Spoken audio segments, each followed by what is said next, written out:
de ne pas détruire ce lycée, mais de donner aux élèves de banlieue, ici, ceux de Sarcelles, de Villers-le-Bel d'ailleurs, un établissement du XXIe siècle, et vous l'avez dit, M. Roux, un établissement qui permet de faire face aux défis qui sont ceux du monde éducatif du XXIe siècle. Donc, merci à la région d'avoir entendu ce double message.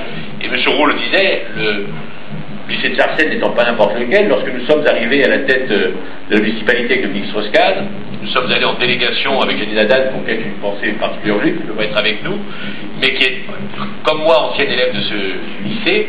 Eh bien, nous sommes allés rencontrer, c'est l'époque Yannick Baudin, pour lui expliquer que la région avait choisi un projet qui ne convenait à personne. Madame Van Purger, ici présente,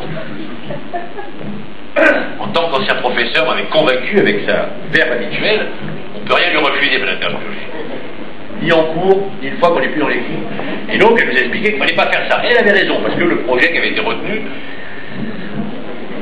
M. Moret, était un peu particulier. À la place de ces magnifiques façades, on y mettait des barreaux comme symbole. Mettre des barreaux dans un lycée de banlieue.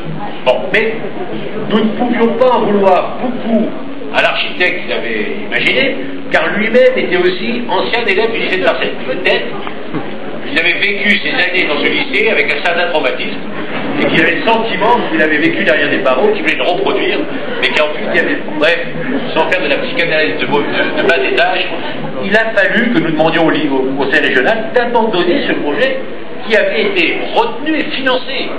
Et je me rappelle qu'à l'époque, en particulier Jean-Paul, a accepté, ce qui était exceptionnel, de dire, bah, écoutez, vous êtes sympathique en banlieue, on n'a pas beaucoup d'argent, là vous nous demandez de dépenser de l'argent pour rien, parce que le projet est abandonné, et d'en faire un autre. Mais nous avons été entendus.